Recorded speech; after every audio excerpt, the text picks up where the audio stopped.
So thanks everybody for coming back. We'll get started with our next fireside chat. We're very happy to have Nakul Duggal, who is the Group GM of the Automotive and Industrial business. That's right.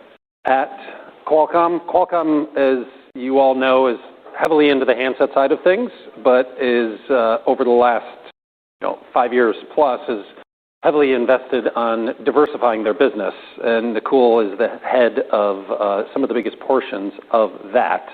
Probably, at least in my estimation, I don't think the company has really said it, but probably runs somewhere upwards of a quarter to nearly a third of the company. So we're very happy that you could come up. Thank you for having me.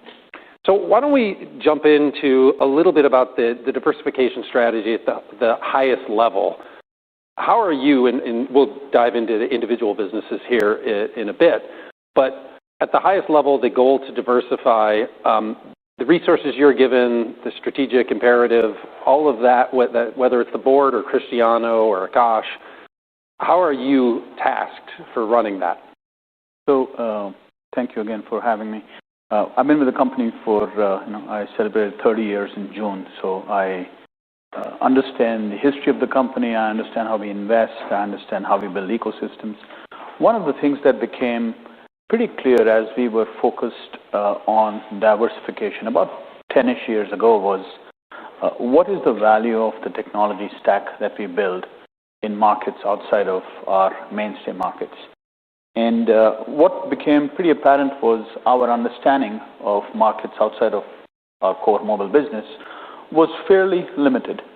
The approach that we took when we were starting to build out our automotive business was how do we build a much more intimate, much more proximate business that is aligned around the needs of the auto industry. And this was a decade ago, so automotive was obviously very different from what you see today.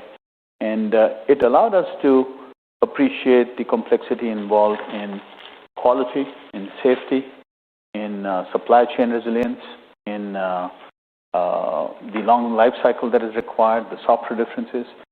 And we have since taken automotive as a business that we manage pretty much completely independent of the mobile business. So it gets not only the resources and the investments needed, but it's a much longer view on how are we going to see success there.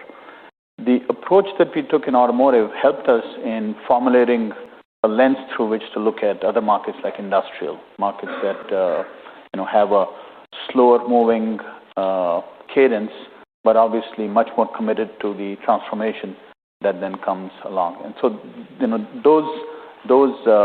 those approaches have certainly helped us cement the way that we then invest as well. And then the bets that we make, whether M&A or strategic partnerships, that's all part of that same strategy. Let's dive a little bit into the automotive side of things. I think you guys you're on track for nearly $4 billion in revenues in this calendar year. You're a bit ahead of what your targets were. And I think over the last 5 years, the CAGR of that business has been about 40%. Incredibly impressive, especially at a time where many of the auto semi companies are having some challenges just cyclically. So talk a little bit about what has driven that growth looking backwards, and then we'll get into some of the forward growth drivers as you drive towards your goal of having, I think, $9 billion towards the end of this decade. Yeah. So, I think one thing that automotive requires, apart from everything else that you have to do, is a tremendous amount of predictability that the supplier has to provide to their customer. It's become a very complicated market in the last 5 years or so. And because of all of the complexity that automakers already deal with, electrification, geopolitics, supply chain resilience, when they look to us, one of the things that they find is a global player that invests heavily in software, has a very broad portfolio of semis, is able to think 5 years out, make those investments on behalf of the automaker. And that just makes us a very stable, reliable supplier that is focused on the transformation that's going on in the automotive space, central compute, SDV, driver assistance, automated driving, all of that. And a lot of those bets were made by automakers, 5+ years ago.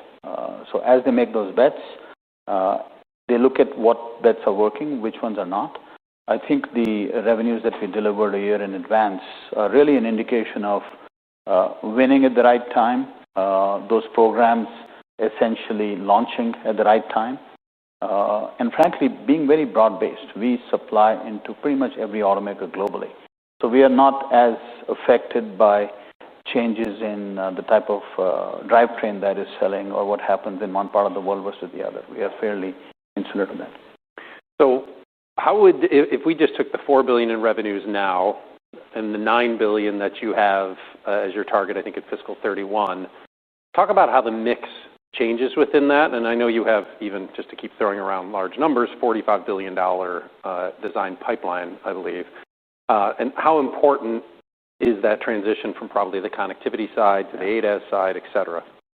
So I think connectivity is a very predictable, I guess is the most predictable part of the composition of the revenue. It's mostly our modem business, the RF business, some Wi-Fi attached alongside it, some Bluetooth, some GPS. We have a power line communications business.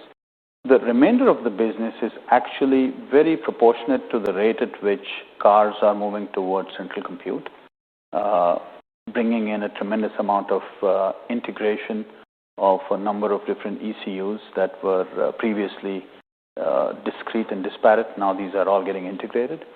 And it's happening across multiple automakers and multiple generations at the same time. So to give you an example, there are more conservative automakers that are launching products that we introduced in the 2020-2021 timeframe this year on a very large global footprint. So they will essentially take some of our Gen 3 cockpit products and deploy them across their global fleet. And those will last for 7-8 years. And then there are others who are taking our Gen 5 platforms, which we only sampled beginning of 25. And those will go SOP first quarter of 26. And I won't get into the content delta, but the performance delta between Gen 3 and Gen 5 is probably 15x. So we have this very interesting trend that is now happening in the auto industry where everybody is moving towards their next generation architecture, but the rate of adoption is not the same. So we benefit from being able to see really fast-moving companies adopt new technology and rush to compete, while at the same time we have a very stable, very predictable foundation on top of which previous generation silicon is getting deployed. To add to that, as we start to see ADAS wins coming in, and ADAS on the silicon side really started to scale for us, early part of, middle of 24. Is when we started to actually get designs to scale up with our Gen 4.5. So we started to build our ADAS silicon about 3 years ago, and we have announced 20 OEMs. This number will just keep growing because everybody is going to start to kind of move in that direction. Because architecturally we have aligned the cockpit architecture and the ADAS architecture, it allows automakers to significantly save in software cost. They have to build once, and then they can deploy based upon the workload that they have. So you will see a lot more of the compute concentration over the next 5 years, and I think it'll be a combination of high performance, high value compute with a foundation of a lot of the legacy programs that we have won that will continue. So in some ways, it's analogous to Qualcomm going from a connectivity leader to a compute leader. Across the entire company, whether it even be in handsets, the same thing is happening in automotive. I think that's right. So is the majority of, and you might even have had charts in this at your last analyst meeting, so forgive me if I didn't recall, but the majority of the $4 billion today, is it safe to say, is more the connectivity in cockpit, and then towards the $9 billion side, the ADAS side will be a significantly larger portion than it is today, and that's the direction of travel? Yeah, I think you will start to see a blend of ADAS and cockpit just in terms of architectures.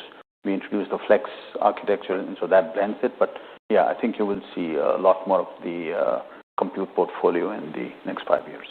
So when we think about the ADAS side of things, what's the primary differentiator that Qualcomm has? Yeah. So I think there are a couple of things. In markets where the ADAS stack is well understood and you know what you're looking to deploy, whether it's urban navigate on autopilot or highway navigate on autopilot, where the number of sensors are well known. The stack is fairly robust. We excel at being able to then optimize that for silicon, optimize it for power, optimize it for performance. That is something that is there in the history of the company. It's there in our architecture, and so that's where we are really able to extract a significant amount of performance on a per millimeter square basis on the thermal envelope that we have provided, and that's helping us win quite a bit. The other piece that helps is our tiering. So we have built a portfolio, especially for ADAS, that allows us to go towards the I won't say the real base tier, but entry and then above. And so we are very well positioned with the portfolio on entry, mid, and then premium. And so customers who are building their stacks and are starting to mature them, harden them, they want to be able to have a common portfolio that allows them to be able to think between tiers in the same generation and also across generations. That, I think, is making a huge difference in terms of the rate at which we are winning in ADAS. And that scalability that you're mentioning, how is that applicable on both the hardware/semiconductor side as well as on the software side? Yes, absolutely. So the software architecture that we have is the same software platform that travels from a premium tier SoC all the way down to an entry tier platform. And so that saves OEMs a significant amount of switching cost. And then to the extent possible, we also try to maintain that across generations. And discuss on the software side the importance of the Arriver acquisition from a few years back. Yeah, so we decided, perhaps a bit late, that the stack business was something that we had to get into because it was going to have high attach. It was going to be global. It was going to become part of every vehicle. And I think, clearly that's how it's turning out. Rather than doing it organically, and we've had a team that has been working on the stack for quite some time, we decided we needed to have a team in-house that had real-world experience in actually deploying this. It was the right idea. We did this right in the middle of COVID, so it was not the best time to get into the middle of a complex acquisition. But what helped us was BMW was very interested in working with somebody that they could have a very close partnership with in terms of driving their next generation stack requirements, ADAS requirements. So it became this, three-way and two-way once we acquired Arriver, where we've built out our stack team over the last 3 years or so. We've built the computer vision stack in-house. It's going to be commercial by the end of the year across 60 countries, 100 countries next year.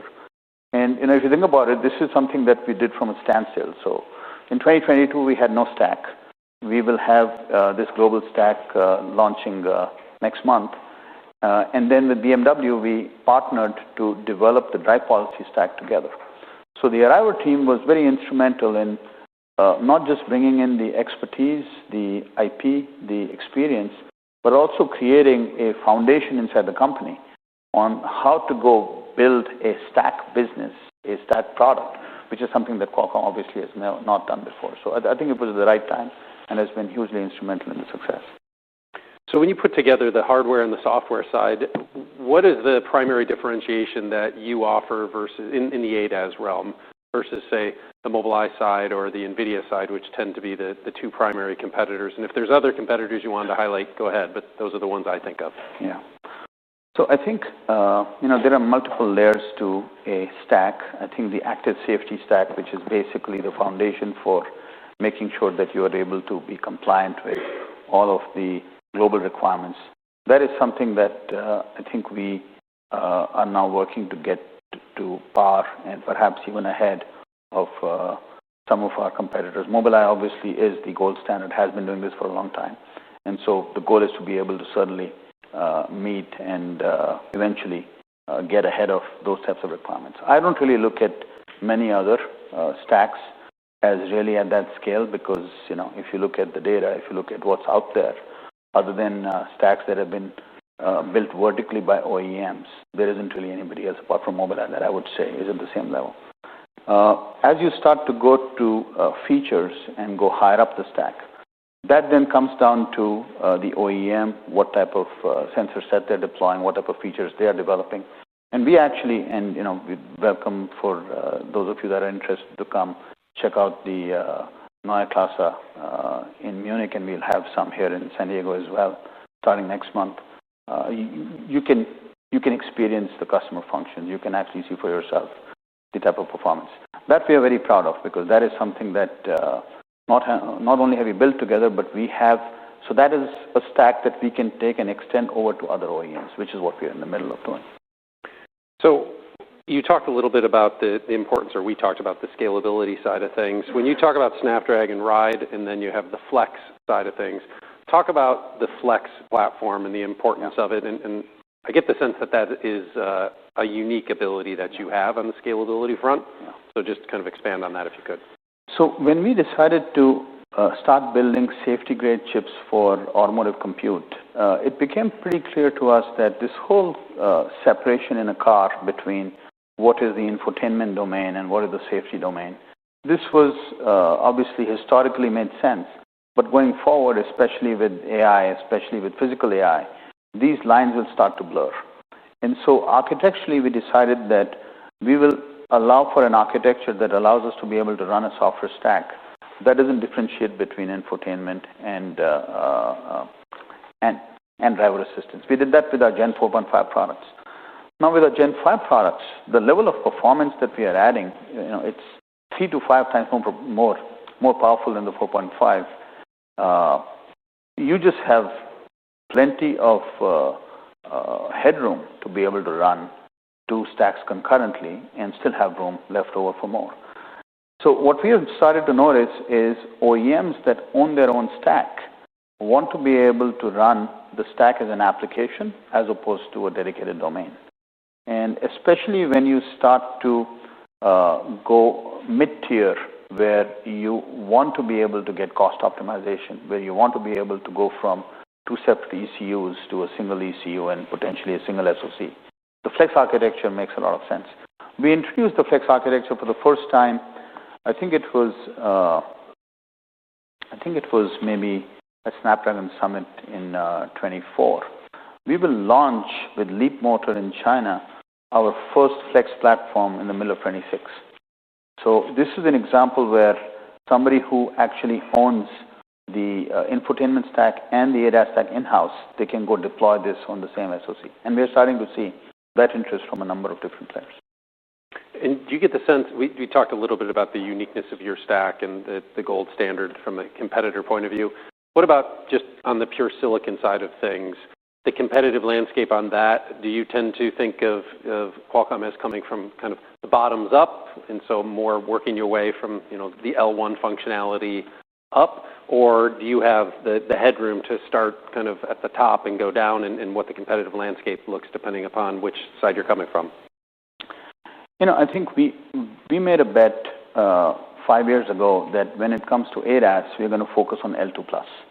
Right or wrong, that was the bet that we made. So L2+ and below, and that's kind of the market that we want to focus on.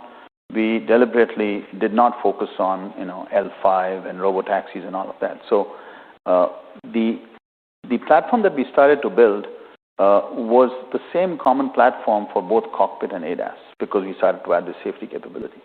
And I think it was a very good decision, because it has allowed us to flex, flex quote unquote, in the direction of getting down to entry tier chips, which we've now had available commercially over the last 3 years or so. And in this next generation, we have moved up tier into premium and super premium. So in the same window of time, we actually have this portfolio that really scales across the board. There isn't anything that we do not have as far as silicon roadmap goes on our platforms, except for some very basic entry commodity silicon. And so that makes it a portfolio that is super complex to contend with for many of our competitors, because it is reliable. We have tens of millions of chips that we are deploying annually, multiple hundred millions deployed. They're all safety grade. They're all supply resilient, multi-sourced, quality proven, software proven. And so for somebody that is trying to do this for the very first time, in an environment where, there's massive risk in terms of execution, in terms of a global footprint, geopolitics, I feel pretty good that I think we are actually in a pretty good place with the strategy. I mean, it's played out well. Yeah, well, clearly you're well ahead of plan and doing $4 billion in revenues already at a time, like I said before, that's been challenging. So something has gone very well for you. So that's a definite compliment. You said 5 years ago the focus and the bet at the time was placed on L2 plus and below. Has that evolved now to a higher level as you've succeeded and gotten more knowledge of the industry? So we are transitioning to an end-to-end AI architecture for our stack, and that becomes very data-driven. And as you have a data-driven approach, then you want to be able to make sure that you can keep advancing the same stack towards L3. But we feel that the majority of the market is still going to remain in that L2 plus space. And there are a number of reasons for that. I think one is just the liability that the automaker has to take on. The other is the cost pressures, the market adoption, consumer adoption. I think the teams that we have are developing a stack that will certainly be ready for an L3 implementation. We are thinking about this more in the context of redundant architecture. So if you deploy an L3 architecture, what is the fallback? How do you deal with the safety aspect? So for us, what has become a great learning in the partnership with BMW is that you really have to focus on the safety aspects of the architecture that you're building, because at the end of the day, that is what matters, right? I think these are all great features to talk about and read about, but as a consumer, if the product that you're building, you can't stand behind from a safety perspective, it's not going to get all that much traction. And there, we feel like, at least one competitor has taken that seriously, and I think they do a very good job with it, and that's the approach that we're taking. So when suppliers, semiconductor suppliers get design wins, everybody talks about them. You guys talked about getting 20 OEMs and a bunch of, I think, 12 new design wins last quarter, all great numbers. We hear from a lot of your competitors the same customers, design wins with the same customers. How externally do we reconcile that everybody has the same design wins with the same customers? Are they on different SKUs, different models? And especially as you move into ADAS, it seems less and less likely that you would have a multi-source agreement. So how do you guys suggest we reconcile that? I think it varies quite a bit. I think it varies by OEM, it varies by region, it varies by the domain that you're referring to. For example, we see less and less multi-sourcing across telematics and infotainment. In ADAS, we see multiple generations of programs coexist because those programs run long, sometimes they get delayed. The next generation program that needs more functionality will probably overlap significantly with the previous generation program. There are aspects of the car architecture that come into play. For example, electrification has a massive impact on the architecture, the EE architecture of the vehicle. That has a very specific set of suppliers that have been selected. So there isn't really a single SoC supplier to a single domain, especially for the mid to large size OEMs. The smaller OEMs is pretty much one or the other. But and then as you start to look at China, where the pace at which the market is moving is much faster, you absolutely have overlapping programs all the time. So to try to put some rough numbers around it, and your willingness to give these, if you guys don't give them, then fine, you can just say that. But as investors think about the content per vehicle and how that changes over time, not necessarily today to tomorrow, you could put it in multiples, but as you go from connectivity to cockpit to ADAS, how should we think about what sort of multiplier effect that could entail? So I think, we have not really broken this down in terms of the actual ASPs, but I think connectivity is very predictable in terms of what are the types of ASPs, right? They're mostly double digits. I think with the infotainment and ADAS, that's where I think there is a significant amount of premium that is available, mostly because we are driving a tremendous amount of integration value. So we are massively integrating new functionality, coexistence, and we are reducing the overall system BOM for the automaker. So that's where we are able to extract a premium. But we haven't really provided any specifics on the ASPs themselves. I mean, it's a range. It's a broad range depending upon which tier you're referring. Right. But I think would it be safe to say the content per vehicle rises as you move along that range towards the 8S side? Absolutely. Absolutely. And does the profitability scale directionally? You definitely don't break out what the profitability is, gross or operating margin for your segment. I'm not asking that. But does it scale upward as you follow that same trend as the ASPs or content do, or is it more based on revenue scale? Yeah, I mean, it's very dependent upon the tier that we are talking about, which underlying chip we are talking about. But yeah, the profitability absolutely does scale. Yeah.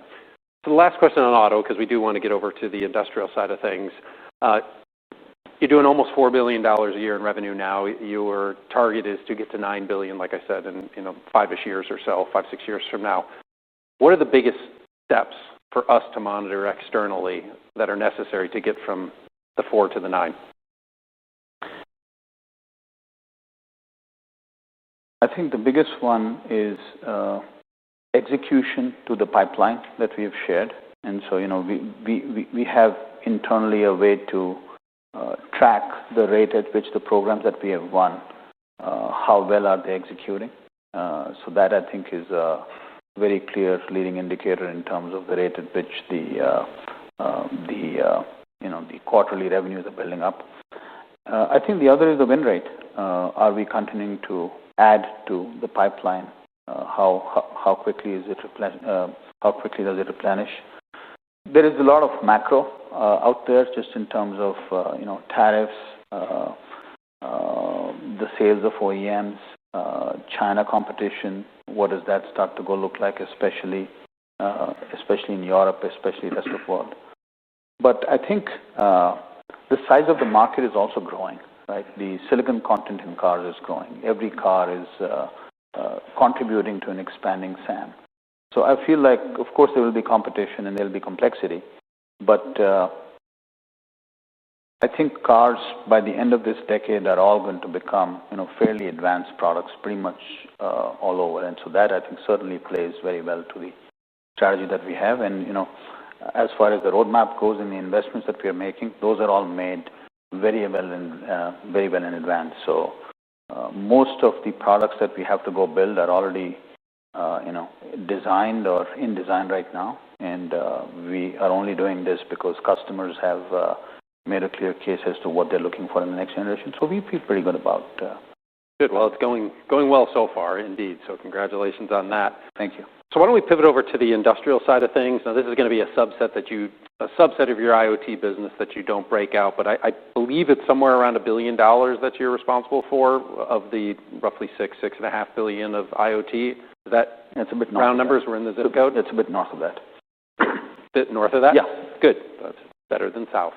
So talk a little bit about the strategy that Qualcomm has applied to this market and how it might differ from what you did in automotive. Yeah. So this is something that I've now been managing for the last 18 months or so. And, a couple of things rang true about this market that were maybe a little bit different from what we saw in automotive. I think one was there is a massive interest and need for Qualcomm technology to be adopted across these very wide industrial segments, but we needed to package our products a whole lot better.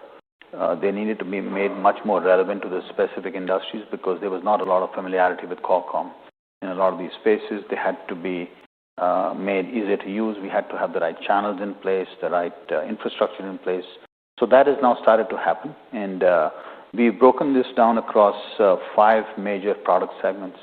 We have an industrial connectivity product segment similar to what we have in auto, which is doing quite well. We have a camera segment that we are doubling now. So we have taken the camera space, called that out separately, and focused on cameras as an area where we will see a tremendous amount of AI capability getting built out. So that I think is actually going very well. We have what we call a consumer and commercial processor business, which is really a very broad market from retail, enterprise, home and life, appliances, and that is growing very quickly. We have an industrial processor business, which is focused on all of these industrial applications, which we leverage a lot of automotive IP and products from. And then we have a new robotics and drones business. So we have organized the product segments to be very horizontal and very focused on a large number of verticals that can take that capability. We have revamped our go-to-market team, so there's a lot of familiarity in terms of which verticals need what specific type of product. And then we are building solutions. So we are not just stopping at, so think of it similar to, maybe not a great comparison, but like we felt the need to go build a stack because this was something that was going to have mass adoption. Similarly, we feel like in the camera space, there are going to be a number of solutions that will be needed because AI is just going to become the way that you engage with the camera. So we are building out solutions across a wide variety of segments because we feel like as you get to the solution level, you're just going to be much more relevant to the end customer. We've also taken an approach to be very developer-focused, which is not something that, it was a muscle that we didn't have a need to really develop that in the past. But in this space, because there is just such a large number of people that are now developing with AI, having the ability to be able to be accessible to an ecosystem that as a B2B company, we had never really focused on. So you'll hear more about this in the coming, months about what we're doing there. But that's become a very urgent and important focus. So as you push in all these different, bookends of the problem statement, I think overall we just become relevant to a lot of players that we previously were not. So at the highest of levels in the 2-3 minutes we have left, the differentiation Qualcomm offers entering this space, and I know it's probably different in each of those verticals that you'd mentioned, but if there's a common thread, please summarize. I think our scale. Right? I think there are not many companies like us who exist in the industrial space. There are not many companies that are coming to meet customers where they're at in terms of trying to understand their end-to-end problems. Like, for example, we built a partnership with Aramco a year ago. We have, 24 projects that are going on. Just with that one customer, we've, set up a team in Riyadh and in Tehran to go support those customers.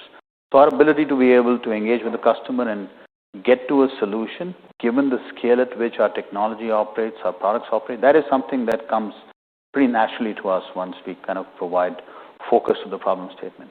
I don't think there is really any other company that does everything from, Bluetooth shelf labels to edge appliances to drones and robots and industrial processors, industrial PC chips. It's a massive portfolio in terms of what we have. So I feel, very good about the projections that we have made in terms of the growth in the industrial embedded IoT. Is the go-to-market direct or more distribution heavy? It's a mix, depending upon the complexity of the product. Products that are more complex require a direct touch. We are also, as I mentioned earlier, very developer-focused. So we are building out some more capability that allows us to make certain products simpler and easier to use, and that will make those products very distribution-friendly. And then there are certain products that we do sell through distribution. Talk a little bit about I believe you're north of $1 billion in revenue, as you said. I believe in fiscal 29, Akash said you had a $4 billion target for the revenues. Much like I asked on automotive in the last minute we have left, talk about what it takes to get from where you are today to kind of quadrupling-ish or tripling, depending upon where you are. I think it's pretty straightforward. I think there are two types of customer profiles. I think one is the ones that we are very familiar with, who are now consuming a much broader portfolio than was exposed to them previously. And that, I think, we are seeing tremendous growth there. Cameras, industrial processors, consumer processors, etc. The other is customers that are less familiar with us and where we have to change the profile of the product for it to be much more easily available and accessible to them. But the size of the market is very large. Right? This is not a small market, and the number of products that we are putting into the portfolio are also very large. By the way, the other part that is interesting is we're not building a lot of new products for this market. We may build one or two products for what is a very large portfolio. So what that should tell your audience is we have a lot of capability in-house that we can leverage and reuse. So that obviously also helps us significantly in terms of the expense that we have to take on to enter these markets. And we are directing that expense towards software, towards expanding the channel, towards building out solutions. Well, cool. We're actually out of time already, but congratulations on the diversification that you've done. Automotive has been especially impressive, and we can all see that, but I know the industrial side has done quite well underneath the surface as well. So thank you for joining us. Thank you very much.